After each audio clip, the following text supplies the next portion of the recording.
रंगिणीच्या श्लोकाने आज आपण खोपोली वासियांसाठी एक उत्कृष्ट आणि अद्वितीय अतुलनीय सर्व खुर्च्या भरलेल्या आहेत. अतिशय उत्कृष्ट असा कार्यक्रम इथे पार पडतोय. कार्यक्रम नेमका काय तर अर्थातच राष्ट्रमाता राजमाता मासाहेब जिजाऊ साहेब यांच्या जयंतीचा हा समारोह, अर्थात त्याचबरोबर स्वामी विवेकानंदांची देखील जयंती. इतक्या उत्कृष्ट रम्य संध्याकाळी सर्व लोक काही ऐकायला आलेली आहेत आणि या सर्व लोकांसमक्ष मला निश्चितच काही मांडण्याला संधी मिळते. ती संधी मी निश्चितच त्याचं सुवर्णात रूपांतर करेल आणि आपल्याला राष्ट्रमाता राजमाता जिजाऊ मासाहेबांचं चरित्र खऱ्या अर्थी मी सांगेन. त्याही आधी थोडी पार्श्वभूमी म्हणून मी सांगू इच्छितो. वेध सह्याद्री या परिवाराचा मी अगदी पहिल्यापासून सदस्यच आहे. एका दृष्टीने या परिवारामध्ये मी कामच केलेलं आहे. या परिवारासोबत अनेक वर्ष मी सेवेतही आहे. यांच्यासोबत काही गडकोटांच्या मोहिमांवरही मी गेलेलो आहे. रायगड दाखवायला गेलेलो आहे. या संघटनेला मी एकच सांगेन आणि बाहेर या संघटनेबद्दल बोलताना मी एकच म्हणेल की ही राष्ट्रप्रेमी आणि सच्ची संघटना आहे, खरी संघटना आहे. या मुलांनी खऱ्या अर्थी राष्ट्रासाठी जे जे काही करता येईल ते केलेलं आहे. मला आठवतं 10-12 वर्षांपूर्वी आकाशराव घरडे, चैतन्य देशमुख, रोहनजी असतील, आदित्य असेल, ही सगळी मंडळी आमच्याकडे आली होती.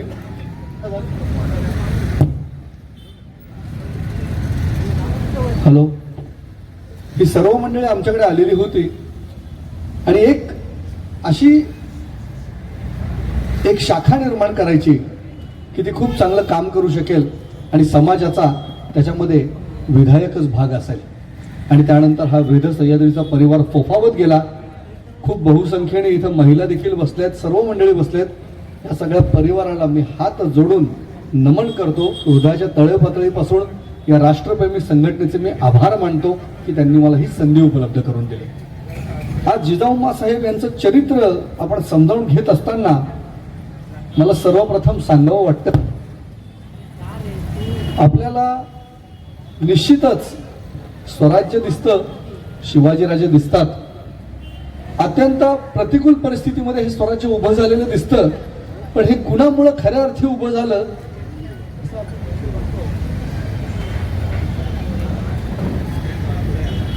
आवाज ब्रेक होतोय का बाबत अगदी कमीत कमी शब्दात आणि कमीत कमी वेळेमध्ये मला जे सांगायचंय ते सगळा खरा इतिहास सांगायचा आहे आणि तोच सांगण्यासाठी मी आपल्या सर्वांसमोर आज हुजूर दाखल झालोय. मला आपल्या सर्वांना सांगावं वाटतंय की खऱ्या अर्थी जिजाऊ साहेबांच्या बाबत खूपदा काही चुकीचे गैरसमज आपल्या मनामध्ये असतात किंवा इतिहासाच्या बाबत सुद्धा खूप चुकीचे खलबत आपण ऐकत राहतो. आणि एखाद्याने कुणीतरी व्यासपीठावर येऊन सांगून जावं की शिवाजीराजांना 40 भाषा अवगत होत्या आणि आपण त्याच्यावर सहज विश्वास ठेवावा, असं चुकून कधी कधी होतं. आणि एखादा व्याख्याता आला आणि त्यांनी सांगितलं जरी माझ्यासारखा की नाही त्यांना 4 भाषा येत होत्या, त्या 4च्या पलीकडे भाषा दिसत नाहीत येतात अशा, तर त्याला तो खरा सांगत कशावरून असेल. कारण आपलं प्रेम असतं महाराजांवर. याच्यात आपण चुकीचे नसतो पण वस्तुस्थितीला धरून नसतो, हे पण तेवढंच सत्य असतं. त्यामुळं खरं चरित्र आणि सत्य चरित्र आपण ऐकावं आणि त्या चरित्रातच इतके इतिहासाचे सुवर्णकण दडलेले आहेत. ते चरित्र आपल्या सर्वांसमोर मी आज दाखल करतोय आणि आपण सर्वांनी ते हृदयामध्ये आपल्या मस्तकामध्ये नक्कीच साठवून ठेवावं अशी देखील मी आपल्याला विनंती करतो. मी सांगू इच्छितो आपल्या सर्वांना की ज्यावेळी सह्याद्रीने खऱ्या अर्थी हाक मारली त्या हाकेला ओ देत जिजाऊ साहेबांचा जन्म झाला. अर्थात आपल्या सर्वांना ठाऊक असेल की जिजाऊ साहेबांचा जन्म हा सिंदखेड राजा इथे झालेला आहे आणि तिथं जन्म झाल्याच्या नंतर लखोजी राजे जाधवराव त्यांच्या घरी जिजाऊ साहेबांचा जन्म झाल्याच्या नंतर लहानपणी त्यांना काही शिक्षणाला सुरुवात लखोजी राजे जाधवरावांनी केली. त्या शिक्षणाचा आपल्याकडे स्पेसिफिक उल्लेख आहे बरं का, हिस्टोरियन्सने आयडेंटिफाईड केलेला उल्लेख आहे की नेमकं त्यांना काय काय शिक्षण दिलं गेलं होतं. तर जिजाऊ साहेबांना लहानपणी फारसी, मोडी, संस्कृत, उर्दू आणि मराठी या सगळ्या भाषांचा अभ्यास झालेला होता. अर्थातच त्यांना घरी येऊन काही ब्राह्मण वर्ग शिकवत होता आणि त्या शिक्षण घेत घेत मोठ्या होत होत्या. या सगळ्या फारसी, मराठी, संस्कृत, उर्दू या भाषा त्या शिकत होत्या. त्याचबरोबर मी तुम्हाला सांगू इच्छितो, त्यांनी तलवारबाजी, घोडसवारी, गणित आणि राजकारण हे शिकायला सुरुवात केली. वडील अर्थात अतिशय भव्यदिव्य व्यक्तिमत्व. वडील हे सामान्य व्यक्तिमत्व अजिबात नाही. सर्वांना दरारा, धाक वाटावा असा लखुजी राजे जाधवरावांचा एक हातखंडा होता, एक दरारा होता. त्यावेळी लखुजी राजे जाधवराव यांनी जे निर्माण केलेलं होतं हे सामान्य विश्व नक्कीच नव्हतं. लखुजी राजेंनी निश्चित स्वरूपामध्ये त्या त्या प्रभागामध्ये त्यांचं एक मोठं अस्तित्व निर्माण केलेलं होतं. प्रत्येक शाहीला लखुजी राजे माझ्याकडे असावेत असं वाटायचं, याचे खूपसे संदर्भ आज उपलब्ध आहेत. निजामशाही आमच्याकडे राहा म्हणायची, आदिलशाही लखुजीराजे जाधवांना बोलवायची, मुघल आमच्यामध्ये सहभागी व्हा असं म्हणायचे. खऱ्या अर्थी आपल्या सर्वांना खूप कमी संख्येने ही गोष्ट माहीत असेल, पण गोदावरी ही एक अलिखित हद्द ठरलेली होती.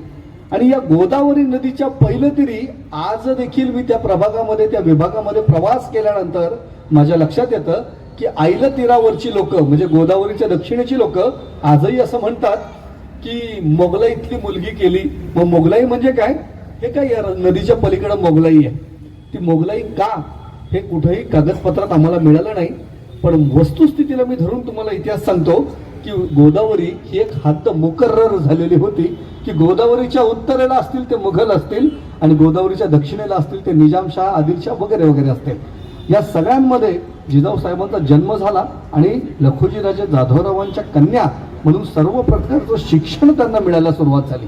ते उत्तम शिक्षण घेत होत्या, सुशिक्षित त्या झाल्या होत्या. धाडसीपणा हा उपजत त्यांच्या अंगी होता, अर्थात तो वडिलांमुळे आलेला होता. आणि या धाडसीपणामध्येच त्यांनी राजकारणामध्ये निपुण व्हायला सुरुवात केली. अतिशय उत्तम वाचन, अभ्यास, लेखन हे सगळं जिजाऊ साहेब करत होत्या. आणि या सगळ्या गुणांसोबत त्या मोठ्या झाल्या. आणि अर्थातच बालविवाहाची त्यावेळी पद्धत होती. त्या बालविवाहामध्ये शेळगावकर बखरीमध्ये आलेला उल्लेख मी लिहूनच आणला. त्या उल्लेखाप्रमाणे शहाजीराजे भोसलेंच्या घरी त्यांना दिलं गेलं. भोसलेंच्या कुटुंबाच्या त्या सुनबाई झाल्या. शहाजीराजांशी त्यांचा विवाह झाला. त्याचा आलेला मुख्य उल्लेख मार्गशीर्ष शुद्ध पंचमी, शालिवाहन शके 1527, विश्वावसू नामक संवत्सरे, इसवी सन 1605ला. ती तारीख होती 5 नोव्हेंबर 1605. या तारखेला त्यांचा विवाह झाला. खरे जंत्रीमधून ती तारीख मिळाली. खरा उल्लेख जो आहे तो आपल्याला मिती आणि तिथीमध्येच मिळतो. तो विश्वावसू नाम संवत्सरे, मार्गशीर्ष शुद्ध पंचमी असाच उल्लेख आपल्याला मिळतो. जिजाऊ साहेबांचा विवाह झाला. शहाजीराजांनी अतिशय मोठ्या मनाने आणि अतिशय प्रेमाने त्यांचा सांभाळ केला. खऱ्या अर्थी त्या दोघांमध्ये कधीही, ज्याला आपण आजच्या परिभाषेत तुतू मेमे म्हणतो, असं कधी घडलं नाही. खूप प्रगल्भतेने दोघंही आपापसात वागत होते. आणि निश्चितच मला आपल्या सर्वांना सांगावं वाटतं, या विवाहामध्ये निजामाने एक भेट दिली होती. ती भेट होती पुणे आणि सुपे परगणे या विवाहाची ती भेट होती बरं का. त्याचबरोबर चाकणचा आणि शिवनेरी एक किल्ले दिलेले होते. 50,000 मनसबदारी त्यांनी दिलेली होती. या सगळ्या भागामध्ये एक मात्र पुढे खूप अवघड प्रसंग घडला. विवाह होऊन आलेली आहे स्त्री. त्या स्त्रीचं नेहमी ज्यावेळेस एका स्त्रीचं मन आपण उलगडायला सुरुवात करतो त्यावेळी आपल्या लक्षात येतं की तिला सासरचे आणि माहेरचे या दोघांमध्ये एक सुवर्ण बांध घालायचा असतो. हे प्रत्येक स्त्रियांचा वर्ग इथं फार मोठ्या संख्येने बसलाय. तो माझं म्हणणं पटकन समजून घेईल इतर पुरुषांच्या तुलनेमध्ये. त्यांना नक्की कळेल मला काय म्हणायचंय की आपल्याकडे एक पद्धत अशी आहे की स्त्रियांना एकतर सासरचं व्हावं लागतं माहेरून गेल्यानंतर, पण त्यांच्यात सुवर्ण बांध घालण्याचं काम देखील त्यांचंच असतं. आणि माहेरचं आणि सासरचं हे एकमेकांमध्ये सुवर्ण बांध घालता घालता कधी कधी त्या घायतळीला येतात. गर्भगलित आपण म्हणतो, गलित गात्र असा शब्द आपण वापरतो, असं महिलांचं काहीचं प्रमाण होतं. जिजाऊ साहेब सुद्धा आपण ज्याला म्हणतो भवानीचा अवतार वगैरे, पण शेवट या मानवी संस्कृतीत त्या जन्माला आलेल्या आहेत. आणि हा बांध घालता घालता त्यांची खूप त्रेधा तिरपीट झाली हे सुद्धा आपल्याला दिसून येतं. त्याचे काही संदर्भ मी आपल्याला सांगेल. जाधव आणि भोसल्यांचं वैर लागलं. त्या वैराचं एकच कारण आहे, जास्त कारणं नाही आहेत, पण ते वैर आपल्याला समजून एकदा घेतलं पाहिजे, म्हणजे आपल्याला पुढं नक्की त्यांचा इतिहास समजताना सोपं होईल. मी तुम्हाला सांगतो, खंडागळ्याच्या हत्तीचं एक मोठं प्रकरण झालं. ती तारीख होती 20 ते 26 फेब्रुवारी 1623. तो हत्ती पिसाळला आणि दत्ताजी जाधव आणि शहाजीराजे भोसले यांच्यामध्ये तिथं एक मोठी थिणगी पडली. या थिणगीमधून तो पिसाळलेला हत्ती, त्याला शहाजीराजेंनी ठार केलं वगैरे वगैरे प्रकरण झालं. हत्ती ठार होणं ही मोठी गोष्ट घडली नाही. मोठी गोष्ट घडली की आयुष्याचं भांडण झालं. आणि ते भांडण असं लागलं की जाधव आणि भोसले ह्या कुटुंबामध्ये मोठं वैर निर्माण झालं. हा वैराचा प्रकार हा का निर्माण झाला असेल, हा नियतीनेच घालून दिलेला खेळ आहे का, हा एक मोठा प्रश्न हा कायम इतिहासाला पडत आलाय. आणि तो आजही मला देखील आणि तुम्हाला देखील पडतोय की हे जर प्रकरण झालं नसतं तर जिजाऊ साहेबांना किती सोपं गेलं असतं. पण हे नियतीच्या मनात नसतं बरं का. त्यांच्या मनात काही आवरच होतं आणि जिजाऊ साहेबांच्या खऱ्या अर्थी अडचणी इथून वाढल्या. एक स्त्रीचा संघर्ष मला तुम्हाला सांगायचा आहे. तो संघर्ष कळाला की त्या स्त्रीचं चरित्र आपल्याला कळतं आणि त्या किती मोठ्या होत्या, किती थोर होत्या हे आपल्याला त्यातून कळणार आहे. ही थिणगी पडत गेली, प्रकरण होत गेलं आणि माहेर आणि सासर याच्यामध्ये न मिटणारा वाद एका अर्थी निर्माण झाला. तो वाद काही संपेना. कुटुंब सौख्य हे त्याच्यातून मिळेलच कसं. जिजाऊ साहेबांचं मन ज्याला नीट उलगडून पाहायचंय ना, त्याला मानवी सूत्र उलगडून बघावी लागतात, मानवी मनं उलगडून बघावी लागतात. त्याला आपल्या आईला विचारावं लागतं, त्या मुलाला, की तू आई कसा बांध घातलास सासर आणि माहेरमध्ये. त्याला आपल्या पत्नीला विचारावं लागतं, पण पुरुष सहसा एवढा विचारणारा नसतो आणि त्याच्यामुळे त्याच्या मनाचं उलगडा होत नाही. पण निश्चित या गोष्टींचे, हे प्रश्नांचे उलगडा झाला पाहिजे. त्या व्यक्तीने आपल्या आई आणि पत्नीला नक्की विचारलं पाहिजे, कधी कधी बहिणीला विचारलं पाहिजे. त्याला नक्की कळेल की तो बांध घालणं किती अवघड असतं. जिजाऊ साहेबांच्या समोर एक मोठा पेच निर्माण झाला. हा पेच प्रसंग सुटता सुटेना आणि वैर मिटता मिटेना अशी स्थिती निर्माण झाली. आणि त्या स्थितीमधून जिजाऊ साहेब अलगद अलगद एक एक पाऊल टाकत मार्ग काढत होत्या. पण तो वाद मात्र वाढतच जात होता. हे वैर काही मिटलं नाही शेवटपर्यंत. कुटुंब सौख्य त्यातून मिळालं नाही. त्याच दरम्यान शहाजीराजेंनी एक दुसरा विवाह केला तुकाबाई साहेबांसोबत. मोहितेंच्या घरातल्या होत्या. तुकाबाई एक घरंदाज स्त्री होती. त्या मोहितेंच्या घरात विवाह भोसलेंचा झाला आणि तुकाबाई इकडे शहाजीराजेंच्या पत्नी झाल्या. नंतर शहाजीराजेंचं जे काही होतं ते बंगळुरात स्थित राहिले आणि बंगळुरातून त्यांनी जिजाऊ साहेब आणि शहाजीराजेंनी एक मोठा निर्णय घेतला. तो निर्णय असा होता की झालं गेलं सगळं झालं, पण आपल्याला जो काही राज्य निर्माण करायचं होतं, जे आपलं स्वप्न होतं, ते मात्र इथं कुठं पूर्ण होताना दिसत नाही.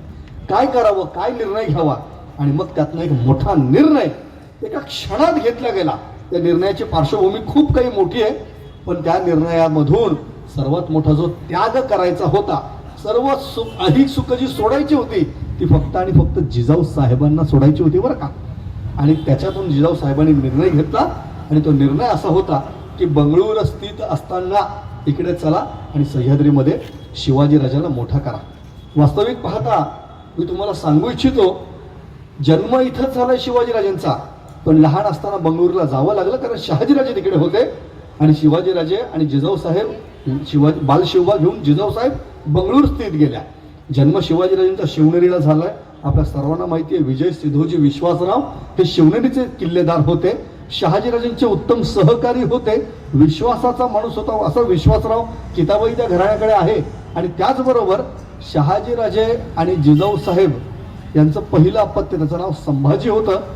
त्याची सोयरीक विजय सिद्धोजी विश्वासरावाची मुलगी होती. जयंतीबाईचा विवाह हा संभाजीशी करून दिलेला होता. या सगळ्या प्रकाराच्या नंतर जिजाऊ साहेबांनी शिवनेरीवर फार काळ राहणं पसंत केलं नाही. जिजाऊ साहेब बंगळुरूला गेल्या आणि बंगळुरूला फार काळ राहणं पसंत केलं नाही कारण विलासी जीवन मला नको, हे जिजाऊ साहेबांचं खास म्हणणं होतं. हे विलासी जीवनात मला जगायचं नाहीये, मला माझा मुलगा घडवायचा आहे आणि जो सूड मला घ्यायचा आहे तो इथे साध्य होणार नाही. सूड कशाचा होता सांगू? क्षणात सांगतो मी. देवगिरीवरती आम्ही गेलो होतो. या देवगिरीवरती अनेकदा असंख्य वेळा गेलेलो आहे मी. या देवगिरीच्या वरती तुम्ही ज्या बारादरीमध्ये जाता ना, त्या बारादरीमध्ये अगदी खाली ज्या पायथ्याला उभा आहे त्याला वरती बारादरी दिसते. या बारादरीमध्ये बोलावून निजामशहानी एक हमीद खान नावाच्या माणसाचं ऐकून, फक्त ऐकून बरं का, हलक्या कानाचे माणसं काय करतात, इकडून तिकडून ऐकतात आणि पुढं आलेल्या इनपुटवरती डिसिजन घेऊन रिकामी होतात. त्याची शहानिशा वगैरे काही मंडळी करत नाही. असं त्या निजामशहानी देखील केलं.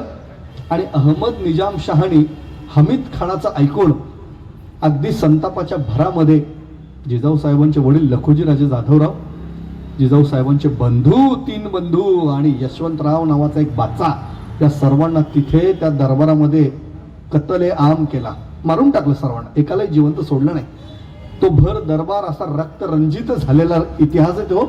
आणि तिथं गेलं की ते दिसायला लागतं आपल्याला.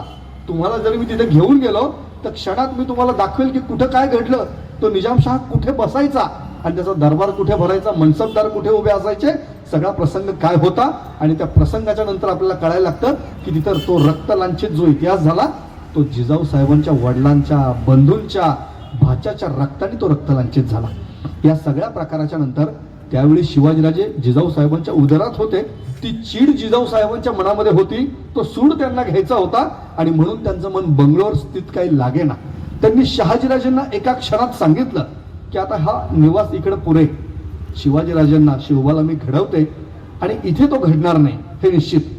कारण बंगलोरामध्ये अत्यंत विलासी जीवन होतं हे जिजाऊ साहेबांना जाणवलं. हे शहाजीराजेंना माहीतच होतं.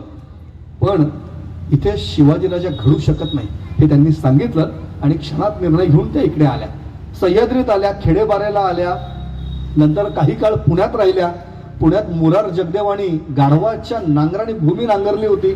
आपल्या सर्वांना तो इतिहास माहिती आहे. माझ्या आधीचे जे व्याख्याते त्यांनी क्षणभर काही गोष्टी सांगितल्या, त्यातून तुम्हाला त्या गोष्टी कळायला देखील आहे. तुम्हाला मी सांगतो सर्वांना इतिहासात, चला माझ्यासोबत. त्या मुरार जगदेवानी ह्या पुण्यात कोणी राहू नये म्हणून गाढव आणलं, त्याला नांगर लावला आणि त्या गाढवाच्या नांगराने ती पुण्याची भूमी नांगरली.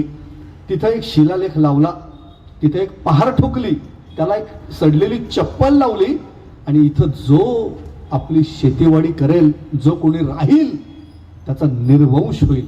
घाणेरड्या शिव्या त्या शिलालेखावर लिहिल्यात.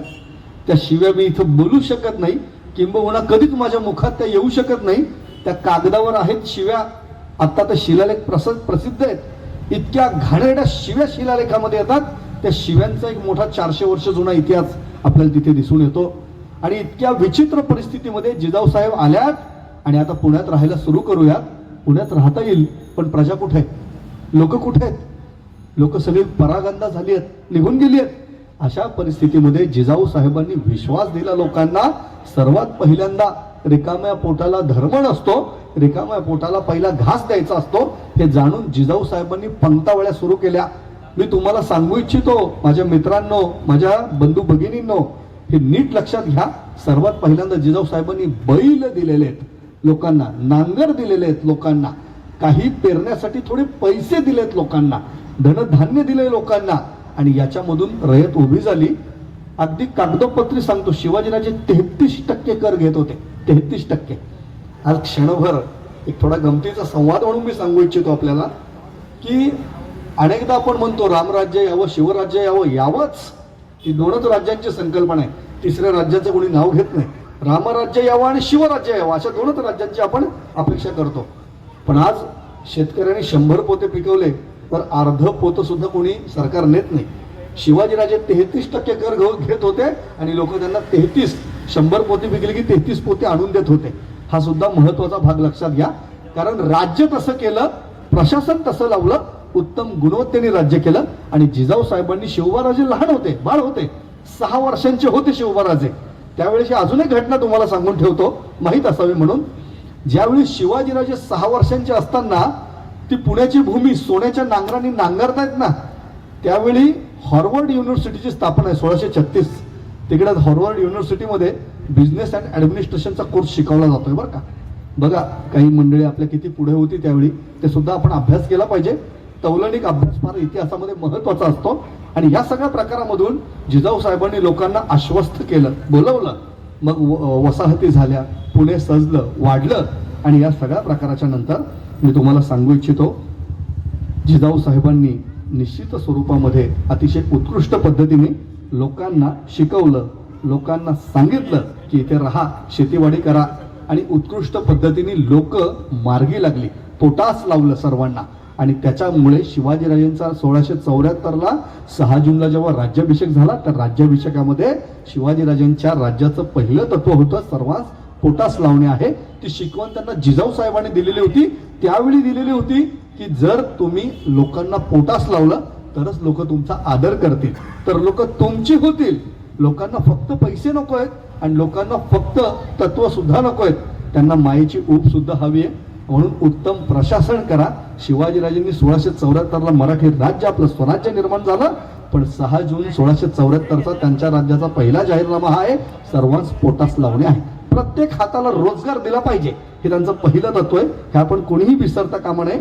आणि राजकीय लोकांनी तर ही गोष्ट पहिली लक्षात ठेवली पाहिजे, कारण जॉब्स देणं हे जबाबदारी असते त्या शासनाची, ती त्यांनी दिलीच पाहिजे. हे सगळ्यात महत्त्वाचा भाग आहे मला सांगावं वाटतं. मला आपल्या सर्वांसमोर व्यक्त व्हावं वाटतं की जिजाऊ साहेबांनी संस्कार जे दिलेत ना शिवाजीराजांना, ते कशाचे दिलेत. सर्वात महत्त्वाचा मुद्दा, शिवभारतकार सांगतो की शिवाजीराजे घडले कसे. तर जिजाऊ साहेब शिवाजीराजे ज्यावेळेस लहान होते त्यावेळेस रामायण महाभारतातल्या गोष्टी सांगायच्या. 18 पुराणं आणि 18 उपपुराणं शिवाजीराजेंनी वाचलेली होती. त्या सगळ्यांचा अभ्यास शिवाजीराजेंनी केलेला आहे. 4 वेद शिवाजीराजांना चांगले माहीत होते. रामायण महाभारताचा त्यांचा चांगला अभ्यास होता. आणि याच्या आधी राजे जे जे होऊन गेले त्या राजांनी काय चुका केल्या या सुद्धा जिजाऊ साहेब त्यांना सांगत होत्या. तुम्हाला आठवतं का, सर्व राजांविषयी आदरच आहे, पण आपल्याकडं पृथ्वीराज चव्हाणाच्या फौजेमध्ये हत्ती भरपूर होते. हत्ती घेतले की आपला वेग मंदावतो. याचा अभ्यास शिवाजीराजेंनी केला आणि हत्ती टाळले. शिवाजीराजेंच्या कुठल्याही युद्धामध्ये एकही हत्ती नाही. बघा तुम्ही, तौलनिक अभ्यास करायचा आपण. फक्त चरित्र आणि फक्त आरडाओरडा करून घोषणा देऊन नाही होणार आहे काही. आपल्याला समजून घेतलं पाहिजे. तौलनिक शिवाजीराजांनी अभ्यास केला आणि त्या अभ्यासामध्ये एकही हत्ती त्यांनी एकाही युद्धामध्ये वापरलेला नाही आणि म्हणून त्यांना विजय मिळत गेला. एकदा त्यांना मोरोपंत पिंगळेंनी प्रश्न विचारल्यावर का सगळ्या हत्ती म्हणजे एक भिंत आहे म्हणाले. हत्ती आपण फील का आपण वापरत नाही, पील आपण वापरत का नाही. पील म्हणजे फारसीमध्ये हत्तीला पील म्हणतात, वापरत का नाही. त्यावेळी शिवाजीराजांनी सांगितले की वेगावर नियंत्रण हवे. वेगावर आपलं नियंत्रण पाहिजे आणि वेगावर नियंत्रण आल्याशिवाय कुठलीही गोष्ट आपल्याला साध्य होणार नाही. पण ह्या सगळ्या गोष्टींचा अभ्यास जिजाऊ साहेबांनी लहानपणी शिवाजीराजांना शिकवला की मागच्या राजांनी ज्या काही चुका केल्यात त्या शिवबा तू करू नकोस.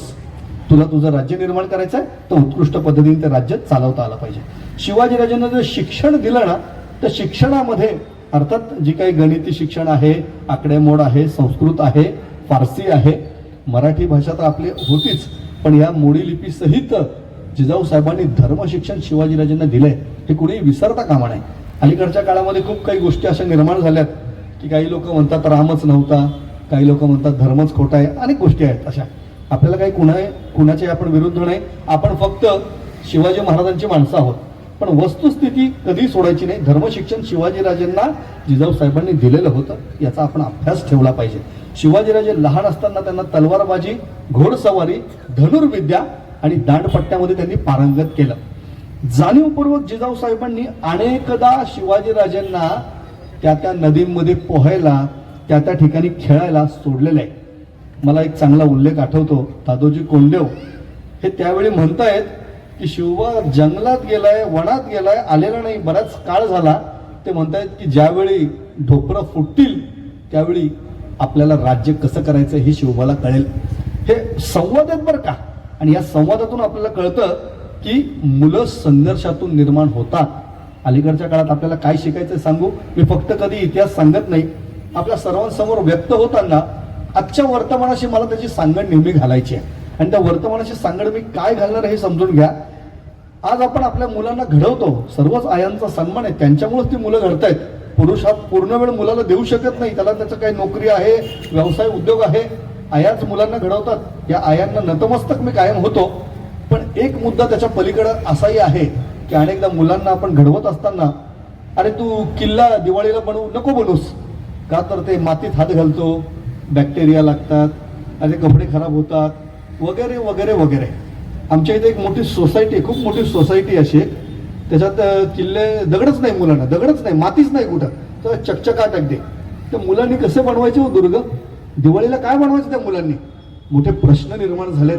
आणि मग हे संस्कार आपल्याला कसे घडवतील याचा अभ्यास आपणच केला पाहिजे. आता पुढच्या पिढ्याने अभ्यास करणार, आपणच हे संस्कार आपल्याला अभ्यास करावा लागणार आहे. एका आईला मी असं सांगितलं XYZ, पण आडनाव कोणाचं घेणार नाही मी, म्हटलं त्याला दुर्ग बनवू द्या. तुमची जागा कुठे आहे, आम्ही गॅलरीत बनवू द्या. नाही, मातीत हात घातल्या, मातीत हात नाही घालायचा. मी त्यांना क्षणभर असं सांगितलं. म्हटलं त्यांचा खूप आदर आहे, पण म्हटलं तुम्ही ही, आपण काळी आई म्हणतो, आपण भारत माता म्हणतो हिला, या मातेशी तुम्ही आज नातं तोडायला सांगताय. भविष्यात या मातेशी म्हणजे तुमच्याशी जर त्यांनी नातं तोडलं तर मात्र तुम्ही वाईट वाटून घेऊ नका. त्यांना ते वाक्य लागलं. त्या म्हणाल्या की सर हे तुम्ही असं का म्हणालात? म्हटलं असं नाही, ही पद्धत नाही. आपली संस्कृती, आपल्या परंपरा, अध्यात्म, इतिहास हे आपल्याला कळायलाच पाहिजे. आणि जर आज आपण आपल्या मुलांना हे नाही शिकवलं तर मात्र आपण कुठल्याही पद्धतीने पुढच्या काळामध्ये येणाऱ्या संकटाला रोखू शकत नाही. जिजाऊ साहेबांनी शिवाजीराजांना कायम मातीत खेळायला शिकवलं. मी तुम्हाला जर प्राथमिक संदर्भ देतो, कवींद्र परमानंद यांनी शिवभारत लिहिलंय. खूप मोठा संदर्भ आहे, सगळा सांगता येईल मला, पण मी तो सांगत नाही. त्याच्यातली एक ओळ फक्त सांगतो की शिवबा हा लहान असताना त्याला घराचा उंबरा ओलांडता यायला लागला. तो जाऊन मातीत खेळू लागला आणि त्यांनी लहान लहान दुर्ग बांधायला सुरुवात केली आणि लहान दगडगोटे घेऊन त्याच्यावर माती टाकून त्यांनी लहान दुर्ग बनवले आणि हा दुर्ग माझा आहे, हा किल्ला माझा आहे असा खेळ शिवाजीराजांनी बालशिवानी खेळायला सुरुवात केली. असं कवींद्र परमानंद शिवभारतामध्ये 49व्या श्लोकमध्ये म्हणतो. मग का सांगतो हे? तो मातीशी नातं असणं हे नितांत गरजेचं आहे. आता अलीकडच्या काळामध्ये लॉर्ड मॅकॅलो शिक्षण पद्धती आम्ही स्वीकारली, आपल्या भारताने स्वीकारली, आम्ही म्हणजे सगळ्या भारताने स्वीकारली. त्याच्यामध्ये पूर्वी गुरुजी पारावर बसून शिकवायचे आणि विद्यार्थी उभं राहून त्यांच्याकडून विद्या घ्यायचा. आता विद्यार्थी बसलेला असतो बेंचवरती, गुरुजींनी उभं राहून शिकवायचं असतं. गुरुजी बसला की तो सस्पेंड होतो, अशी स्थिती निर्माण झाली. हे सगळं मी चुकीचं आहे असं अजिबात म्हणणार नाही. कालाय तस्मै नमः, काळाबरोबर चालायचं आहे. पण कुठंतरी त्या विद्यार्थ्यांना त्या गुरुची जर विद्या अपेक्षित असेल ना तर त्या गुरु समोर गुडघे टेकवावे लागतात बरं का.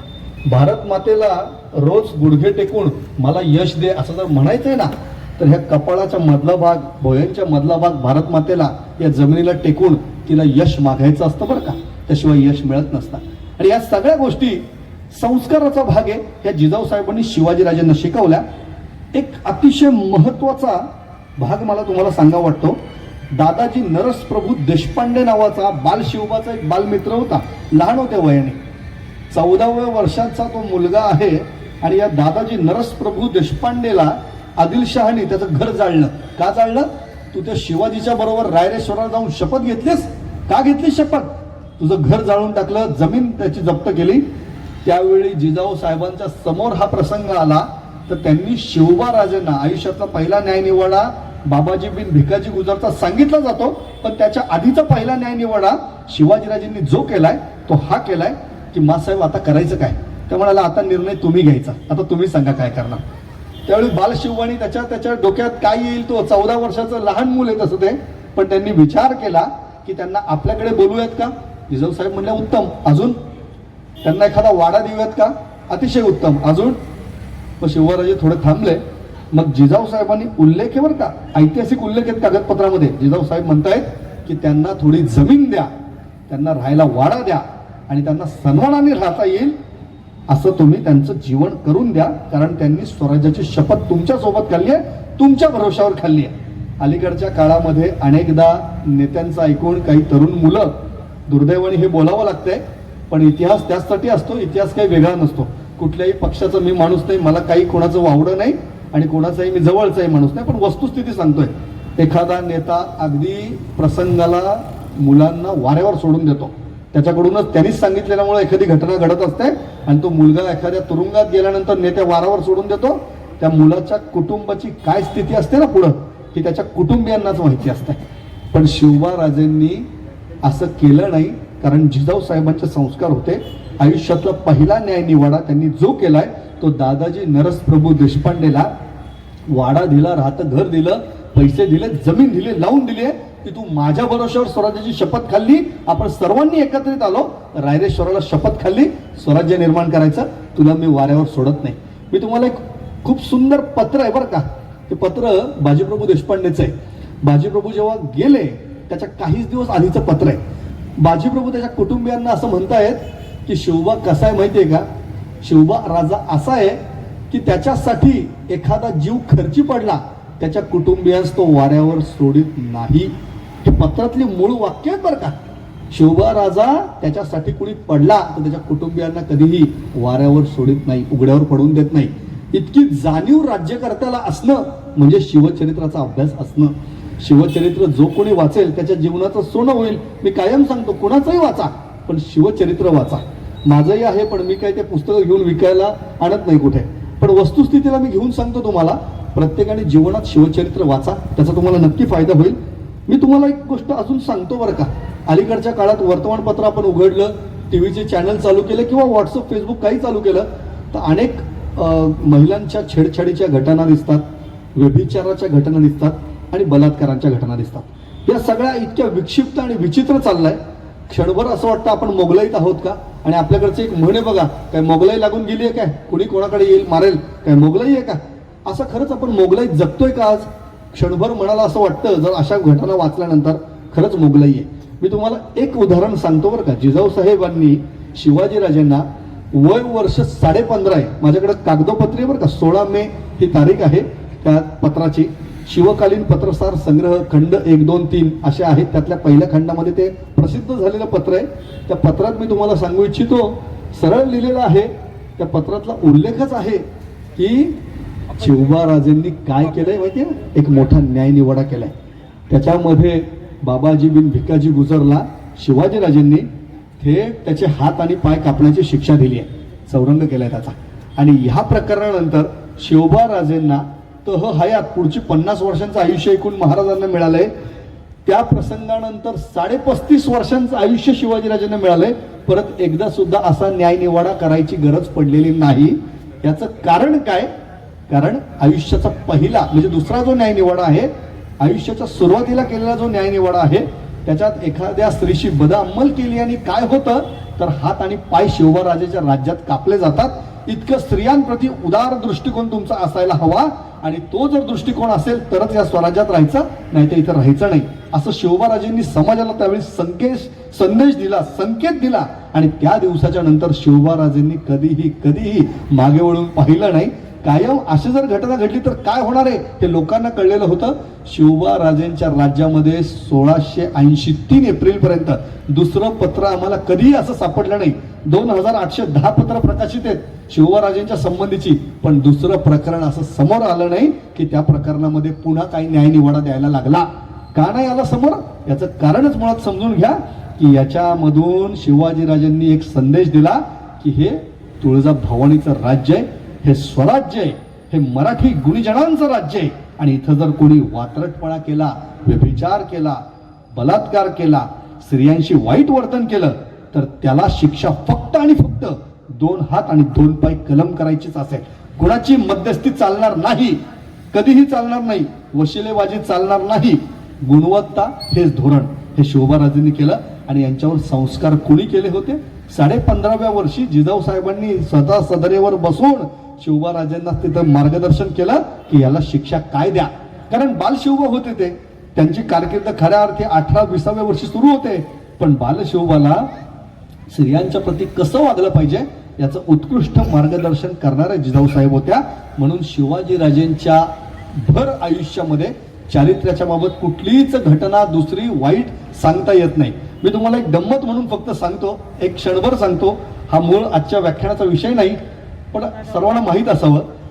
एकदा शाहिस्ते खानाने बंगालवरून, इथं त्याची काय फजिती झाली सर्वांना माहिती आहे, 3 बोटं गमावून तो तिकडे गेला आणि त्याची बंगालला ट्रान्सफर झाली. त्या बंगालमधून त्यांनी शाहिस्ते खानाने औरंगजेबाला पत्र पाठवलं आणि त्या पत्रात तो म्हणतोय की माझी मुलगी यांनी चोरली. अगदी क्षणात सांगतो उदाहरण, खूप मोठा तपशील आहे, रंगून सांगणार नाही. त्याचं औरंगजेबाचं पत्र त्याला काय आलं ते पत्रातला उल्लेख फक्त मी सांगतो. हा सच्चा उल्लेख आहे बरं का, सर्वांना ते उपलब्ध आहेत, पत्र सर्वांकडे उपलब्ध आहेत. औरंगजेब शाहिस्ते खानाला असं म्हणतोय, तू बाकी काही सांग, शिवाजी चोर आहे, मक्कार आहे, सगळं आहे असं म्हणतोय, पण शिवाजी कधी तुझ्या मुलीला हात लावू शकत नाही. हा दुश्मनाला आत्मविश्वास शिवाजीराजांबद्दल होता. ही गोष्ट काही सामान्य समजू नका, ही असामान्य गोष्ट आहे. एक शिवचरित्रातला पैलू जर आपण पाहिला तर तो आपल्याला असं सोन्यासारखं नाणं जसं भेटावं मातीत खेळताना, असं एक नाणं सापडत जातं. एक पत्र असं जेव्हा आम्ही पाहायला सुरुवात करतो, एक पत्रामधून असा एक पैलू बाहेर येतो. अरे हे किती सुंदर पत्र आहे. औरंगजेबाचं जगातलं सर्वात सुंदर वाक्य काय आहे तर शिवाजी असं करूच शकत नाही. हा शत्रूला आत्मविश्वास असणं ही जागतिक गोष्ट आहे. इतकं चारित्र्य शुद्ध ठेवावं लागतं. हे जिजाऊ साहेबांचे संस्कार आहे. पुन्हा वर्तमानाशी सांगड एवढीच घालेली या विषयाची मी, की प्रत्येक आईनी आपल्या मुलाला असं नाही शिकवलं पाहिजे की ज्याच्यातून मुलगा चुकीचा घडेल. प्रत्येक आई उत्तमच शिकवते, पण आईने स्वतःचा पहिला आदर करायला लावला पाहिजे, बहिणीचा त्या मुलाचा आदर करायला लावला पाहिजे. काकी असेल, मावशी असेल, मामी असेल, चुलती, सर्वांचा आदर त्या आईने मुलाला शिकवला पाहिजे. कुठल्याही मुलाला कुटुंबीय चांगलेच संस्कार देतात, दुमत नाही, पण महिलांचा सन्मान पहिला कोणी शिकवायचा असतो माहितीये? तो फक्त आईने शिकवायचा असतो.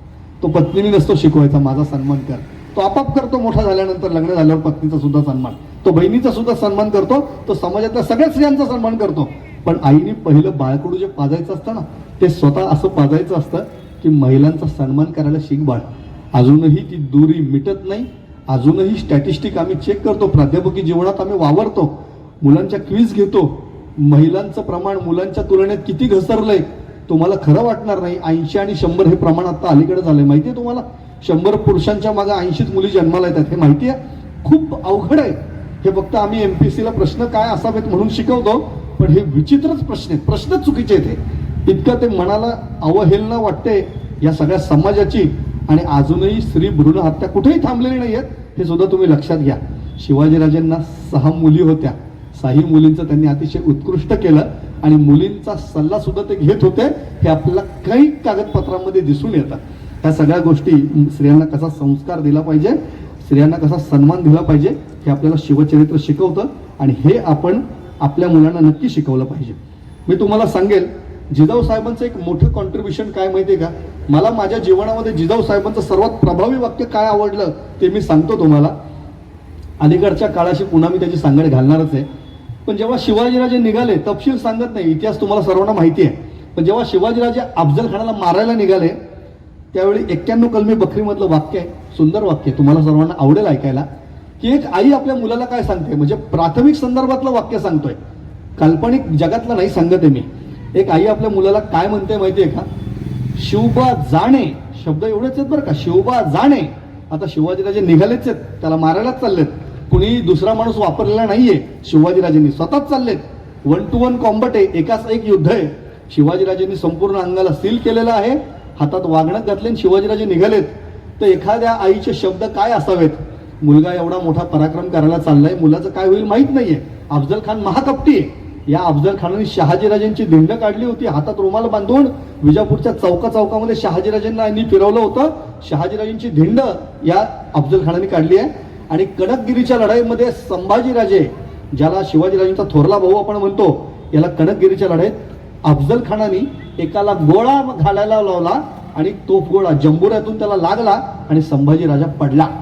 हा शिवाजीराजेंचा थोरला भाऊ मारून टाकण्याचं कृष्णकृत्य या अफजल खानाने केलंय. आणि आता अशा आपल्या नवऱ्याची अशा अवहेलना केलेल्या, दिंड काढलेल्या किंवा आपल्या मुलाला मारून टाकलेल्या, थोरल्या मुलाला मारून टाकलेल्या अफजल खानाला आता एकुलता राहिलेला स्वराज्याचा अधिपती शिवबा चाललाय. कुठल्याही स्त्रीचं वाक्य कसं पाहिजे की मुलाचे पाय लटपटले नाही पाहिजे. आणि त्याच ठिकाणी ती स्त्री किती खंबीर आहे हे दिसून येतं. त्याच ठिकाणी जिजाऊ साहेबांचं चरित्र काय हे दिसून येतं. आणि जिजाऊ साहेब त्या ठिकाणी काय म्हणतायत बघा, त्या म्हणतायत शिवबा जाणे, संभाजीचं उसनं फेडून घेणे. एवढंच वाक्य आहे, बस, बाकी वाक्य नाही काय. शिवबा जाणे, संभाजीचं उसनं फेडून घेणे. त्या मुलाचे पाय लटपटले नाही पाहिजे. ज्यावेळी शिवचरित्रातला अफजल खान वधाचा प्रसंग वारंवार आम्ही वाचतो, निरनिराळे संदर्भ त्याचे मिळतात. आता अलीकडे आम्ही मागच्याच महिन्यामध्ये काही लोकांना घेऊन मी गेलो होतो, त्यांना विजापूर मी दाखवलं आणि त्या अफजल खानाची 38 किलोची तलवार मी उभी दाखवली, संग्रहालयात ठेवली गोलगुमटाच्या समोर. त्यावेळी लोकांचा पाहून थरकाप होतो, अरे काय माणूस असेल, अजस्र माणूस. पण शिवाजीराजे गेले आणि पुढचा मी तपशील तुम्हाला सांगणार नाही, फक्त शिवभारतातलं एक वाक्य आहे, कसं मारलं. शिवा हा कृपानिका ग्रेन कुक्षावे व तमस्पृशत आकृष्यांतराणी सर्वांनी सा कृपाणी विनिर्गत. जेव्हा शिवाजीराजेंनी तलवार त्याच्या पोटात खुपसली, बाहेर काढली, सगळ्या खानाच्या आतड्या बाहेर काढल्या. नंतर शिवाजीराजेंनी थोडी उडी मारून त्याचा किमोश पाडला डोक्यावरचा आणि त्याची मान पण, गर्दनेला पण त्यांनी थोडा प्रहार केलाय, डोक्यात वार केलाय. पण तरी तो मेलेला नव्हता. शेवट संभाजी गावची कोंढाळकरांनी त्याची मान कापून आणली वगैरे वगैरे तपशील. पण जिजाऊ साहेबांचं सगळ्यात मोठं एक प्रदीर्घ असा काळ लक्षात राहावं हे वाक्य आहे, प्रभावी वाक्य आहे, ते म्हणजे शिवबा जाणे, संभाजीचं उसनं फेडून घेणे. असा साहसी संस्कार आपल्या मुलाला आपण करतोय का, हा प्रश्न आपण स्वतःला विचारायचा. जर असं होत नसेल तर आपण कुठेतरी चुकतोय असं सुद्धा आपण स्वतःला, कुणी इथं विचारायला आलेलं नाही, हा प्रश्नोत्तराचा तास नाही, पण आपल्या मुलांवर आपण साहसी संस्कार करतो का त्याला आपण घाबरवतो की तिथं नको जाऊ, अरे तिथं नको जाऊ, असं नको करू. एवढं जर आपण मुलांना लेचपेचं बनवलं तर पुढची पिढी ही कशी घडेल याचा विषय आपण अभ्यास केला पाहिजे. एक जाता जाता जिजाऊ साहेबांचा अजून महत्त्वाचा मुद्दा मी सांगतो. स्त्रियांचं प्रमाण इथं भरपूर आहे, त्यांना ऐकून आनंद वाटेल, औत्सुक्य वाटेल, आश्चर्य वाटेल असाच तो मुद्दा आहे.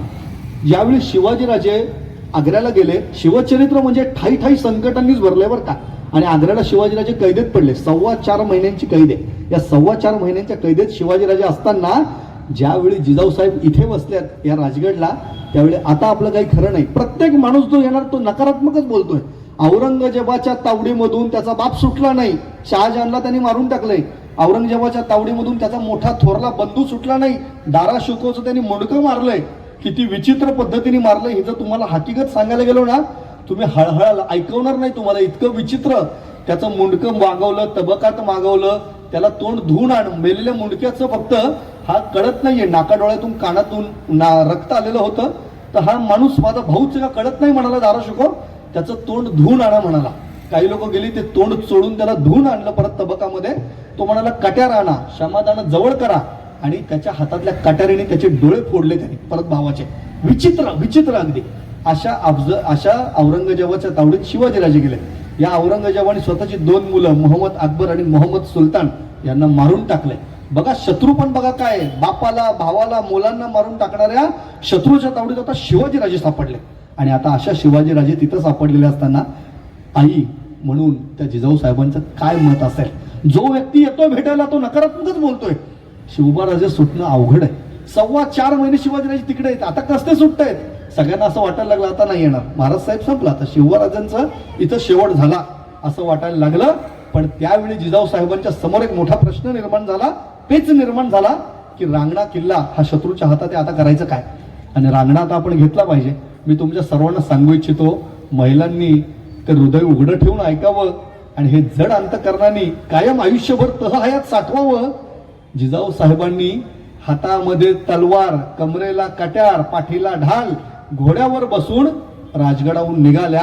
रांगणा म्हणजे कोल्हापूर जिल्ह्यातला भुदरगड तालुका तिथं गेल्या आणि त्या रांगणा किल्ला जिजाऊ साहेबांनी शिवाजीराजे तिकडे 4.25 महिने कैदेत असताना इथं जाऊन जिंकून घेतला. तो रांगणा किल्ला जिंकला. रांगणा किल्ला पाहायला किती वेळ लागतो माहितीये? 13 तास. मी स्वतः पाहिलाय. डाव्या बुर्जापासून उजव्या बुर्जापर्यंत यायला, आतमधलं बघायला 13 तास मला लागले. असा 13 तास जो किल्ला बघायला लागतो. श्रीकृष्ण म्हणतो, या दुर्गांच्या आश्रयाने महारथी आमचे लढतील, पण आमच्या स्त्रिया देखील लढतील. महारथी लढतील यात नवल काय, असं श्रीकृष्णाचं वाक्य आहे. इतका दुर्गांचा मोठा भाग असतो. असा दुर्ग जिंकून घेणं सोपं नाही. एक छोटासा किल्ला औरंगजेबाला जिंकायला 6 वर्ष लागले होते. रामशेजच्या किल्ल्याची कथा तुम्हाला माहिती आहे. असा जिजाऊ साहेबांनी जाऊन तो रांगणा किल्ला जिंकून घेतला, असा मान्य पराक्रम. मला क्षणभर असं वाटतं, जिजाऊ साहेबांना जर आज कधी संधी मिळाली असं बोलायची, क्षणभर मला विचारायची, तर मी असं विचारेल की कसं काय, आणि त्यांचं उत्तर काय असेल सांगू? हे मन आहे, मानवी मन आहे. त्यांचं उत्तर असंच असेल की स्वराज्य हे स्वप्न पाहिलंय आपण. मराठी गुणीजनांचं स्वराज्य निर्माण करणं, रयतेचं स्वराज्य निर्माण करणं हे आपलं स्वप्न आहे, आणि हे स्वप्न जगायचं आहे आपल्याला. आपल्याला बाकी काही नाही. शिवबाराजे नाही आले तर आम्ही निपुत्रिक होऊ म्हणून जगू, पण स्वराज्य हा तर संकल्प आपण घेतलाय ना, तो आपल्या हृदयाच्या ठाई आहे ना, त्याला आपण सोडायचं नाही. ही जी काही शिवाजीराजेंच्या ठाई त्यांनी जिजाऊ साहेबांनी निर्माण केली, एक वृत्ती स्वप्न पाहण्याची, आणि त्यांनी स्वतःच्याही ठाई ते स्वप्न ठेवलं, म्हणून आपलं स्वराज्य निर्माण झालं. माझ्या बंधूंनो, भगिनींनो, हे लक्षात ठेवा. जाता जाता मला तुम्हाला सांगावं वाटतं, कधीही जिजाऊ साहेबांनी हे स्वप्न सोडलं नाही बरं का, स्वराज्याचं कधीही सोडलं नाही. आणि शिवाजीराजेंनी सुद्धा हे स्वप्न कधी सोडलं नाही. मी कायम आपल्या सर्वांना सांगत आलोय, आजही सांगतोय, स्वप्न भाराभर कधीच बघू नका. एकच स्वप्न आयुष्याचं असावं. शिवाजीराजेंनी सांगू, आयुष्याचं पहिलं स्वप्न बघितलं 14व्या वर्षी स्वराज्य, मुळात ते 12व्या वर्षी, कारण कावेरी नदीच्या तीरावरती शहाजीराजेंनी शिवाजीराजेंना जी राजमुद्रा माझ्या आधीच्या यांनी सांगितली, इथं जे हे करत होते, सांगत होते, सूत्रसंचालन करत होते, त्यांनी ती राजमुद्रा सांगितली, प्रतिपत चंद्र, सगळी राजमुद्रा सुंदर आहे. ही शहाजीराजेंनी 12व्या वर्षी शिवाजीराजेंना दिली आहे. आणि तिथपासून शिवाजीराजांनी त्या राजमुद्रेप्रमाणे वागायला सुरुवात केली. ती शिवाजीराजांनी तुम्हाला सांगतो वयाच्या शेवटच्या क्षणापर्यंत त्या राजमुद्रेवरतीच ते ठाम राहिले. भाराभर स्वप्न बघायची नाही, एक स्वप्न बघितले, स्वराज्य. आणि तुमच्या माहितीसाठी सांगतो, शिवाजीराजांच्या मुखातले शेवटचे बोल सांगतो, अगदी शेवटचे बोल. शिवाजीराजे जेव्हा शेवट बोलले त्यावेळी त्यांचे कुटुंबीय सोबत नव्हते. कर्तव्य याला पहिली किंमत होती भावनांपेक्षा. आज आपण काय शिकायचंय, इथून आपण जाल, पोवाड आहे, माझ्या व्याख्यानानंतर पोवाड आहे, ते ऐकून तुम्ही इथून घरी जाल. पण हे शिकायचंय की भावनेपेक्षा कर्तव्याला किंमत द्यायची. जिजाऊ साहेबांनी ती दिली, शिवाजीराजांनी ती ठेवली. शिवाजीराजांच्या आयुष्यातलं पहिलं स्वप्न आहे स्वराज्य. आणि निधनाच्या वेळी जे शेवटचे बोल आहेत ते मी तुम्हाला सांगतो. आता महाराज साहेबच बोलणार आहेत. शिवाजीराजांच्या निधनाच्या वेळी त्या मृत्यूशय्येवर ते आहेत, त्यावेळी त्यांच्या घरचे नाही आहेत, संभाजीराजे नाही आहेत तिथं, राजाराम महाराज नाही आहे उभे बरं का तिथं, कुटुंबीय पत्नी सगळे लोक नाही आहेत तिथं उभे. तिथं त्यांचे काही सरदार उभे आहेत, काही नामवंत विश्वासू मंडळी उभी आहेत. तिथे एक भांडवलकर नावाचा एक किल्लेदार उभा आहे, रायगडचा किल्लेदार होता त्यावेळी तो. ह्या सगळ्यांसमोर शिवाजीराजे म्हणतायत तुम्ही चुकूर होऊ नका. जे आपण काम निवडलंय त्यात कसूर नाही करायचे. आपलं काम काय, स्वराज्य, हे स्वराज्य वर्धिष्णू करा. शिवाजीराजांच्या मुखात बोल, तुम्ही चुकूर होऊ नका. हा तो मृत्यू लोकाची आहे, यामागे जितुके उत्पन्न झाले तितुके गेले. आता तुम्ही सर्व निर्मळ बुद्धीने सुखरूप असणे. आता अवघे बाहेर बैसा, आपण श्रींचे स्मरण करीतो. आईसा बोलून श्री राजांनी योगाभ्यास करून आत्मा ब्रह्मांडाचं नेवणे दशकद्वारे फोडून प्राणप्रयाण केले. चैत्र शुद्ध 15 शालिवांश, बरचसा काही पुढे तपशील आहे. याच्यातून मला एकच गोष्ट कळाली, जिजाऊ साहेबांनी एक स्वप्न बघितलं, तह हयात निधनापर्यंत एकच स्वप्न होतं स्वराज्य. शिवाजीराजांनी एकच स्वप्न बघितलं, तह हयात अगदी सुरुवातीपासून आयुष्याच्या शेवटच्या क्षणापर्यंत स्वराज्य. भाराभर स्वप्न बघायची नाही, स्वप्न पहिली बघायला शिका. कुठलंही मोटिवेशन लेक्चर म्हणून मी आलेलो नाहीये, पण आपला इतिहास इतका मोठा आहे, परकीयांच्या काय आपण गप्पा माराव्या, कशासाठी माराव्यात, आपलाच इतिहास इतका मोठा आहे, आपण आपला इतिहास फक्त समजून घेऊयात. म्हणून एक स्वप्न प्रत्येकाने पहा. काय पाहाल तुमचं तुम्हाला माहिती. इथून घरी गेल्यानंतर स्वतःला नक्की विचारा की माझं स्वप्न काय, माझ्या जन्माचा उद्देश काय, कशासाठी जन्माला आलो. असाच मग त्या तुकाराम महाराजांच्या भाषेत जन्म आला हेला पाणी वाहता वाहता मेल, असं माझं जीवन नाहीये, असं मी मरणार नाहीये. मग माझ्या जीवनाचं इप्सित काय, उद्देश काय, प्रत्येकाने स्वतःच्या मनाला विचारा. आणि वय हे त्याचं काही संधान नसतं बरं का. कुठल्याही वयात कुठलाही निर्णय घेता येतो, पण तुम्ही अंमल त्याच्यावर करायचा असतो, असं जिजाऊ साहेबांनी शिकवलं. आणि म्हणून मला तुम्हाला सांगायचं आहे की चरित्र जिजाऊ साहेबांचं आपण शिकत असताना कुठलेही भावनिक मुद्दे न घेता, हे तांत्रिक मुद्दे आहेत, पण यातनं आपल्याला इतिहास कळतोय. मी तुम्हाला अजून एक पुढची गोष्ट सांगतो. त्यांनी जे स्वराज्याचा उद्देश ठेवला होता त्याच्यात असंख्य अडचणी आल्या, पण त्या मागे हटल्या नाही. मुलगा 10 वेळा दावणीला बांधला गेला एका दृष्टीने, मृत्यूच्या शय्येवर 4 वेळा झोपलाय, पण जिजाऊ साहेब मागे हटल्या नाही. सर्वात एक अवघड प्रसंग एकदा आला त्यांच्या आयुष्यामध्ये, तो म्हणजे शहाजीराजेंचं निधन झालं. 23 जानेवारी 1664ला शहाजीराजे गेले. शहाजीराजे ज्यावेळेस गेले तर कर्नाटकामध्ये होदेगिरी, शिमोगा जिल्ह्यामध्ये होदेगिरी नावाचं गाव आहे. तिथे शहाजीराजांच्या घोड्याचा एका वेलीत पाय अडकला आणि घोडा अचानक पडला. शहाजीराजे अचानक पडले, काही कळायच्या आतमध्ये डोक्याला दगड लागला, एक मार लागला मोठा, आणि त्याच्यात शहाजीराजे गतप्राण झाले.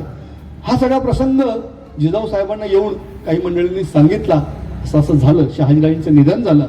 त्यावेळी सती जायचं का नाही जायचं हा एक मोठा प्रश्न निर्माण झाला. आणि त्यावेळी जिजाऊ साहेबांनी सती जायचं नाही हे ठरवलंय. मी तुम्हाला सांगू इच्छितो, आपल्याकडे काही लोकांनी खूप चुकीच्या प्रथा अशा निर्माण केल्या आणि चुकीच्या पद्धतीने ब्रिटिशांनी आपल्या मनावरती बिंबवलं की नाही नाही हे मराठी लोक खूप चुकीचे होते, हे महाराष्ट्रामध्ये ह्यांची संस्कृती चुकीची होती, सारखं सती जाण्याची इथं पद्धत होती, आम्ही स्त्रियांना मुक्ती दिली, आम्ही कायद्यात हे केलं. तसं नाहीये. शिवाजीराजांच्या आजी होत्या माहिती का तुम्हाला, मालोजीराजांच्या पत्नी उमाबाई नाव होतं, त्या सुद्धा सती गेल्या नाही. शिवाजीराजांच्या आई जिजाऊ साहेब सती गेल्या नाही. शिवाजीराजांच्या पत्नी सोयराबाई सती गेलेल्या नाहीत. संभाजीराजांच्या पत्नी सती गेलेल्या नाही. किती सांगू मी, सती जाणं हे ऐच्छिक होतं. ती प्रथा चांगली वाईट त्याच्यात मला पडायचं नाही, पण ती प्रथा ऐच्छिक होती का नव्हती, नाही ढकललं जायचं, लोटून दिलं, ह्या गोष्टी चुकीच्या सांगितल्या जातात. हे सगळं ब्रिटिशांचं आहे. आणि त्यातून आपल्याला फक्त एकच गोष्ट शिकायला मिळते, तो म्हणजे जिजाऊ साहेबांचा ध्येयवाद. हा ध्येयवाद स्वराज्यापेक्षा मृत्यू आणि सती जाणं आणि तत्व पाळणं हे मोठी असू शकत नाहीत. स्वराज्य मोठे, स्वराज्य आपल्याला सांभाळायचं हा सगळ्यात महत्वाचा मुद्दा आहे. थोडा शेवटाला मी पटापटा चाललोय, पण खूप महत्वाचे काही मुद्दे उरकतो आणि मग जातो. मी तुम्हाला एक सांगेल की जिजाऊ साहेबांनी जातीवाद कधी पाळला नाही. अगदी तुम्हाला क्षणात एक उदाहरण म्हणून सांगतो. एक सोयरीक जिजाऊ साहेबांनी ठरवली होती. फलटणचा बजाजी निंबाळकर हा मुसलमान झालेला होता आणि त्याच्या पद्धतीने त्याच्या मुलाला शिवाजीराजांची एक मुलगी ही जिजाऊ साहेबांनी सोयरीक ठरवली आणि ते विवाह करून दिला. यातून आपल्याला काय शिकायला मिळतं? यातून हे शिकायला मिळतं की जातीवाद हा भारताला पोखरणार आहे. या राष्ट्रप्रेमी संघटनेचं मी नाव नेहमी घेतो, अनेक ठिकाणी घेतो वेद सह्याद्रीचं, पण हे नाव मी कशासाठी घेतो माहिती आहे का? यांच्यात जातीपाती काही पाळल्या जात नाहीत आणि हीच सर्वोच्च गोष्ट आहे. ही नव्या भारताला अपेक्षित गोष्ट आहे. जात हा संपलेला फॅक्टर आहे. एकेकाळी होतं ते, आता त्याची गरज नाहीये. मग या जातीचा, तू या जातीचा, मग कोणीतरी मिशीला पीळ द्यायचा, मी या जातीचा, कोणीतरी म्हणायचं हा खालच्या, हा वरच्या जातीचा. हे अत्यंत चुकीचं आहे. खरा भारत काय सांगतो माहितीये का? आम्ही सगळे एक. माझी जात काय आणि माझा धर्म काय? आम्ही भारतीय. तू मी आपण बंधू, आपण भारतीय. याच्यात जातपात कधी नाही आली पाहिजे. नीच लोकच फक्त जातीयवादाबद्दल बोलतात. नीच अतिशय हरामखोर लोक जे असतात ती जातींचा उल्लेख करतात. अतिशय विचित्र लोक आहेत. अजिबात हे जातीपाती कुठेही पाळल्या गेल्या नाही पाहिजे. आणि त्याच्यामुळं जिजाऊ साहेबांचं मी हे उदाहरण त्यासाठी सांगितलं. एक कुटुंब कसं जोडायचं असतं हे जिजाऊ साहेबांनी शिकवलं. त्या बजाजी निंबाळकर ह्याला मुस्लिम केलेलं होतं, नंतर तो परत हिंदू धर्मामध्ये आला, पण तत्सम त्यावेळी जिजाऊ साहेबांनी एक मोठा निर्णय घेतला आणि एक घर जोडलं. सईबाईंच्या तिकडच्या घरातला तो होता. आणि जातीयवाद जिजाऊ साहेबांनी कधी केला नाही. मूर्ती बनवणारा पाथरवट याला त्या पालखीला खांदा देण्याचा तो समभाव, जातीयवाद न करता ती समता ही जिजाऊ साहेबांनी आपल्याला पहिली शिकवली. हा सगळ्यात महत्वाचा मुद्दा आपण लक्षात ठेवला पाहिजे. मी तुम्हाला जाता जाता या गोष्टी काही सांगेल की 91 कलमीमध्ये 91 कलमी बखरीमध्ये एक फार सुंदर वाक्य आलंय. ते वाक्य मनाला असं साथ घालणार आहे, हृदयाला हात घालणार आहे, म्हणून सांगतो. जिजाऊंसारखे कन्या रत्न श्रींनेच पैदा केले. फार सुंदर वाक्य. काही याच्यात मला काही एक्सप्लेन करायचं नाहीये, वेगळं काही सांगायचं नाहीये, पण हे रत्न आहे आणि हे जिजाऊ साहेबांसारखे कन्यारत्न हे श्रींनी पैदा केले.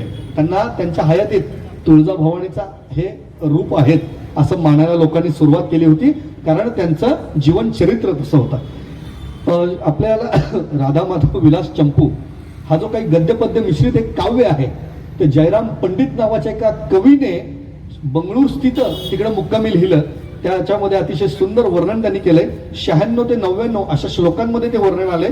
त्याच्यात एक क्षणात एकच ओळ मी त्याची सांगणार आहे की जशी चंपकेशी, हे तर जिजाऊ साहेबांना उल्लेखून त्यांनी लिहिलंय, जशी चंपकेशी खुले फुललं जाई, भली शोभली ज्याचं जाया जिजाई. शोभली शिवाजीराजांना आई शोभली, भली शोभली ज्याचं जाया जिजाई.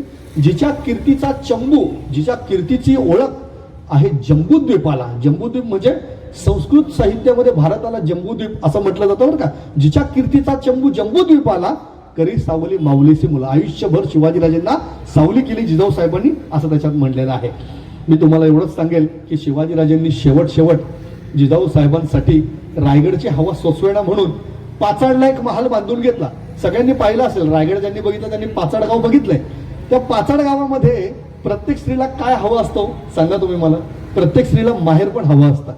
सासर तिचं असतं, तिचंच आहे सगळं, घरच तिचं असतं, स्त्रीचंच घर असतं. पण माहेरीला कधीच मी जाते आणि त्या माहेरावर किती गाणी आली, लहान मुलावर मामाच्या गावाला जाऊया गाणी आली. माहेर पण त्या स्त्रीला फार हवंसं असतं. तर माहेरची जी ओढ आहे, माहेरचा माणूस जरी आला तरी त्या स्त्रीला गगन ठेकणं होतं. का असं असतं माहितीये? तो एक भावनिक मुद्दा आहे आणि ती जी भावना आहे त्या भावनेला किंमत पुरुषांनी द्यायला शिकलं पाहिजे. शिवाजीराजांनी काय गोष्ट केली सांगू? गंमत वाटेल सर्वांना. मी त्याचे स्ट्रक्चर पण चेक केलेले आहेत सगळे, की जसा लखोजी राजे जाधवांचा सिंदखेड राजाला राजवाडा आहे तसा राजवाडा आणि त्याच रचना, त्याच पाकळ्या, त्या चर्या, त्या फांजी त्या पद्धतीने तिथे निर्माण केल्या. आणि जिजाऊ साहेबांना पाचाडात आपण माहेरला आलोय की काय असं वाटावं असा राजवाडा शिवाजीराजांनी पाचाडात बांधला आणि जिजाऊ साहेबांनी तिथे ठेवला. शेवटचे श्वास कसे असावेत ते आपल्याला कळतं. मी तुम्हाला हे सांगेन की शिवाजीराजांनी जिजाऊ साहेबांना कधीही त्यांचा शब्द पाडला नाही आणि खऱ्या अर्थी जीवनाची कृतकृत्यता हा माझा शेवटचा मुद्दा आहे. आता जीवनाची कृतकृत्यता काय असते? आपल्या जीवनाची काय असते? प्रत्येक व्यक्ती जीवन जगतो आणि मी असं बघितलंय, हे काही चुकीचं आहे असं माझं म्हणणं नाही, पण शेवट आला ना, अगदी 80-85 वर्षाचा जरी एखादा व्यक्ती झाला तरी तो म्हणतो नाही अजून 2-4 वर्ष मिळायला पाहिजे होती. असं माणसाला शेवट का वाटतं? असं होतं. शेवट कोणालाच नको असतो. तो शेवट हवाय असंही माझं म्हणणं नाही बरं का. पण थोडंसं मनाला विचारा बरं स्वतःच्या, 60 वर्षात 70-80 वर्षात काही केलं नाही, 5 वर्ष जगून तू वेगळं काय करणार आहेस, हा एक प्रश्न असतो. जीवनाची कृतकृत्यता कशाला म्हणतात ही जिजाऊ साहेबांनी पाहिली. तह हयात जे स्वप्न स्वतः बघितलं, तह हयात जे स्वप्न शिवाजीराजांनी स्वराज्याचं बघितलं, ते स्वराज्याचं स्वप्न स्वतःसाठी नाहीये, स्वार्थासाठी नाहीये, ते स्वप्न फक्त आणि फक्त आहे, ते आहे आपल्या सर्व लोकांसाठी, स्वराज्यासाठी, आपल्या सर्व मराठी लोकांसाठी. आणि त्या मराठी लोकांना त्यांचं राज्य निर्माण व्हावं म्हणून जिजाऊ साहेबांनी स्वतः स्वप्न बघितलं, शिवाजीराजांनी ते स्वप्न बघितलं आणि त्याचं मूर्त रूप येण्यासाठी शहाजीराजे त्यावेळी हयात नव्हते बरं का. वडिलांना काय अभिमान वाटला असता, पण इतिहासात जर आणि तरला किंमत नसते. इतिहास शास्त्र जर आणि तर हे शब्द पहिले त्याज्य आहेत इतिहास शास्त्राला. पण जिजाऊ साहेब त्यावेळी उपलब्ध होत्या. जिजाऊ साहेब त्यावेळी रायगडावरती होत्या आणि 32 मन सुवर्ण सिंहासनावरती आपला मुलगा आरूढ होतोय. हे रयतेचं राज्य आता निर्माण झालंय, हे उत्तम प्रशासकीय राज्य निर्माण झालंय, हे आता आम्ही कुणालाही बांधील नाही असं राज्य निर्माण झालंय. आणि ही जीवनाची कृतकृत्यता जिजाऊ साहेबांनी इथे पाहिली. ही गोष्ट काही सामान्य नाही. या ठिकाणी मी एवढंच सांगेल की जगाच्या इतिहासामध्ये यावत चंद्र दिवाकरो विलसत, म्हणजे जोपर्यंत चंद्र सूर्य आहे या पृथ्वीवरती दिसतोय, यावत चंद्र दिवाकरो विलसत, 2च नावं गाजतील. जगातल्या बाकीच्यांना मी ओळखत नाही, इतर देशांमध्ये कोण असतील मोजत नाही. इथं 2च नावं टिकतील, एक म्हणजे शिवाजी आणि एक म्हणजे संभाजीराजा. हे निर्माण केलं, हे फक्त जिजाऊ साहेबांनी निर्माण केलं. खूप सांगण्यासारखं आहे, खूप बोलण्यासारखं आहे. वेळेचं मला भान आहे आणि आमच्या पाटील साहेबांची मला काळजी आहे. यासाठी मी इथं नक्कीच तुम्हाला एवढं सांगेल की आम्ही मार्ग चालू जिजाऊ सुताचे, आम्ही मार्ग चालू सईच्या सुताचे. जिजाऊ सुत म्हणजे शिवाजीराजांचा मार्ग आम्ही चालू, सर्वजण आम्ही मार्ग चालू सईच्या सुताचे, म्हणजे संभाजीराजे जसे होते तसा आम्ही मार्ग चालू. आणि या ठिकाणी आपल्या सर्वांसमक्ष बऱ्याच वेळी मी बोलतोय, शेवटपर्यंत कोणी उठलं नाही, चुळबुळ केली नाही, कोणी मोबाईल कानाला लावला नाही. ही खरं खोपोलीची संस्कृती मला फार आवडते. मी अनेकदा व्याख्यानांच्या निमित्ताने आलोय, आकाशजींनी आपल्या सगळ्या मंडळींनी मला अनेकदा बोलवलंय, पण तुमच्या लोकांचं एक मला आत्मभान जे तुम्हाला आहे की एखादा व्याख्याता कोणी परगावून येतोय त्याला त्याचा किमान आदर आपण द्यावा, तो तुम्ही कमाल देता आणि हा कमाल आदर मला फार आवडतो. सर्व श्रोत्यांचे हात जोडून हृदयाच्या तळपातळीपासून मी आभार मानतो. वेद सह्याद्री या संस्थेचे आभार मानणार नाही, माझीच संस्था आहे ती, पण या सर्व राष्ट्रप्रेमी संघटनेला, या संस्थेला आपण सर्वांनी आशीर्वाद द्यावा. कधी त्यांच्या पाठीवर कौतुकाची थाप टाकावी, कधी या मुलांना त्यांच्या एखाद्या उपक्रमात सहभागी व्हावं, कधी यांना कुणाला शक्य आहे, कुणी आर्थिकरित्या मोठा आहे त्यांना आर्थिक सहकार्य करावं. या मुलांना यांनी काही नवीन नवीन व्यवसाय, आता आमच्या आदित्यरावांनी एक व्यवसाय चालू केला, उत्तम, मला फार आवडलं. मिनिएचर्स बनवले, उत्तम, तलवारी वगैरे लहान, फार मला या गोष्टी आवडतात. या सगळ्या गोष्टींना तुम्ही आशीर्वाद सर्वांनी देणं फार महत्वाचं आहे. हे आशीर्वाद तुमचे जे असतात ना त्याचं बळ फार मोठं आहे. या खोपोलीकरांनी असे आशीर्वाद जरूर देत चला. सर्वांनी आशीर्वाद असेच ठेवावे. आमच्या शाहिरांचा पोवाडा ऐकायला इथून कोणी उठणार नाही अशी ग्वाही मी तुमच्याकडून घेतो. आणि या ठिकाणी सर्वांचे आभार मानून झालेत. मी थांबत असताना एक श्लोक आहे तो सांगतो मी. शिवराय प्रतापी त्याने स्वातंत्र्य यज्ञ मांडला, आहुती प्रतापासंगे यज्ञात सात पडल्या, जळल्या लाखो संविधा त्या अवघडशा यज्ञात, कित्येक त्यातले ज्ञात कित्येक आजही अज्ञात, समर्पणावर त्यांच्या भक्कम खडे स्वराज्य, घामाने आणि रक्ताने केले त्याचेच सुराज्य, स्वातंत्र्य मिळवून त्यांनी आभाळच केले खुले, अभय दिले रयतेला जगण्याचे साधन दिले, सुटलाच गळीचा फास, सरला जुलमाचा त्रास, पोटास भुकेला घास, मोकळा श्वास निश्वास, हातात दिले त्या नांगर, पिकवाया जमीन काळी, हातात त्याच समशेर, मिळवाया जमीन निराळी, बांधली गलबते नाना सत्ता चाले सागरी, जलदुर्ग बांधले भक्कम, सामर्थ्य आरमारी, केलाच पराक्रम मोठा, शत्रूस करून सपाट, गडकोट घेतले किल्ले एकूण 360, शक्तियुक्तीने केले राज्यास 3दा दुप्पट, ती कीर्ती ऐकून आले रायगडास गागाबट्ट, उदंड केले कौतिक केला सादर मनसुबा, तत्तास बैसले आता महाराज म्हणून शिवबा, आनंदे माये जिजाऊ गडे रायगडे आनंद, अवघ्या मुलखाला झाला मुलखाचा हो आनंद, आनंद थोर सकळांना, आनंद माणसांना, आनंद पशु पक्ष्यांना आणि शेतातील कणसांना, आनंद धरतीला झाला हो आभाळा आनंद, आनंद चंद्र सूर्याला ग्रह ताऱ्यांना आनंद, आनंदून सागर गेला लाटा हस्ती खळखळा, आनंदे 12 मावळ, आसवे ढाळी घळगळा. धन्यवाद.